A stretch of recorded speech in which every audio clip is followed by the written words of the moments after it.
Well, How long have we been married? well, it depends on which. Yeah, how you ask. Yeah. As with most gay couples, it's complicated.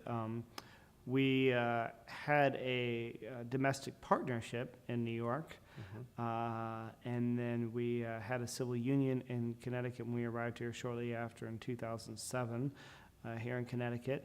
And then that was rolled into being a marriage this October. It's always a complicated question to say, how long have we been married?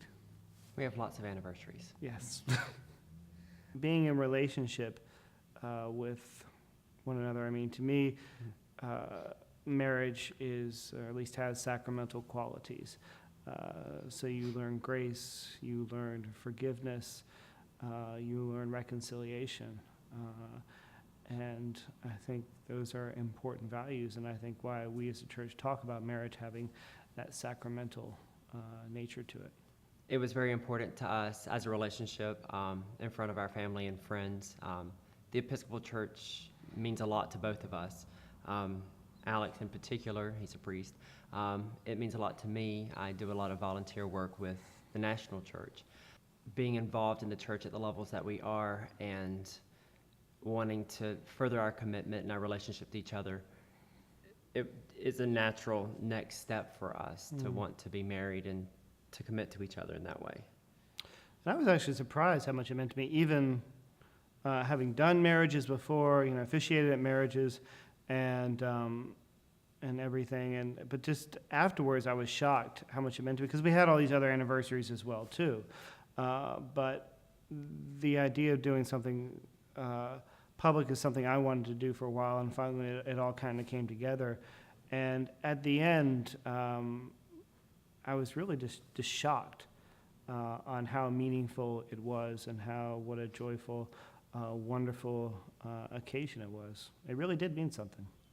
What the frustrating part is the idea of signing the marriage license, which, is, it's tough, I think, sometimes to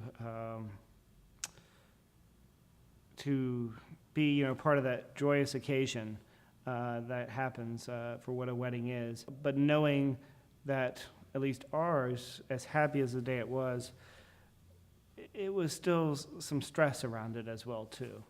And in a way, it wasn't the same. And that was tough. That was tough. I grew up in a very religious household. So ever since I was little, I've been in church. And that's always been impressed upon me, that a commitment between two people it's in front of people. It's important to your community, to your family and friends.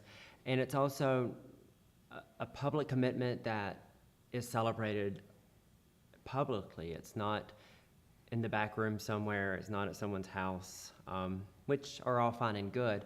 But it was very important to us, especially, with Alex being in his public role as a priest and a pastor to a lot of people. We wanted to celebrate that together, commit ourselves together in a faith community that is very important to both of us.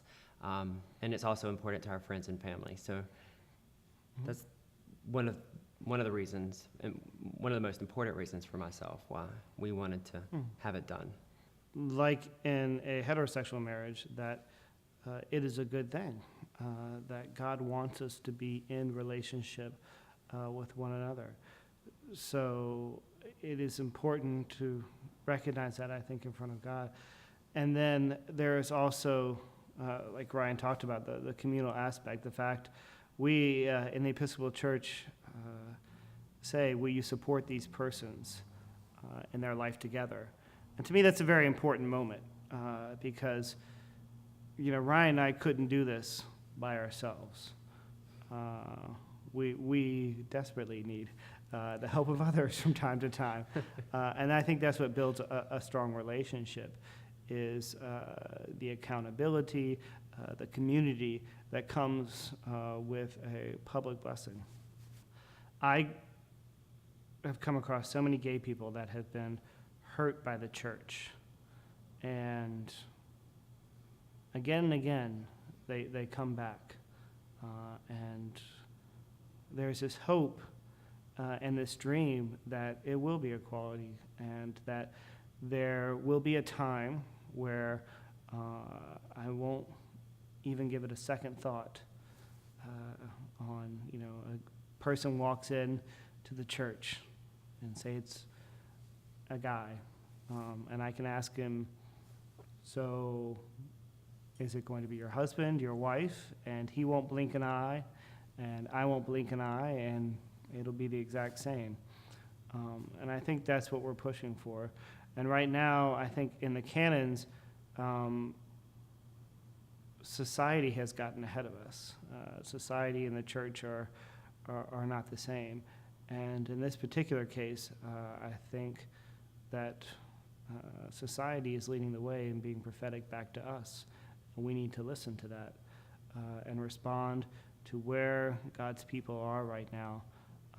And the canons need to correspond with that. For consistency's sake, that it would make a lot of sense to have a streamlined approach to this, so that when people are in one diocese and they go to a different diocese, that it would be the same across the board. People would know what to expect. There wouldn't be different interpretations. Speaking personally now as a priest, what really frustrates me is the fact here in the Diocese of Connecticut that my role as a priest is apparently less important than my role as an agent of the state.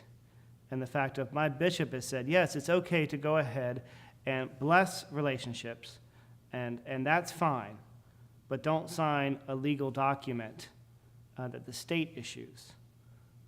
So that, in my mind at least, gives more precedence to that legal document that the state, when even the state says it's okay, that I can't sign that, but it's okay to bless relationships. I almost want to get out of the state business in the sense of, and get back to where I feel called to be as a priest, and that is in the realm of just blessing relationships. That people come from a variety of relationships, seeking that community, seeking that connection with God and with one another, and to stay into that realm and just get out of the state business. We need to realize that there is this idea of policies and canons and stuff like that too. But the reality is, I think we need to really take a hard look, even right now what the canons say right now, what is generous pastoral oversight? And when we're dealing with people's lives and dealing with relationships and one another, I think we need to take that into account and be really compassionate about where people are at. And that means, to me at least, equality. And I don't see how it can be anything less, especially given where we're at even in the state of Connecticut right now. Now, what would you say to our bishop? Do the right thing.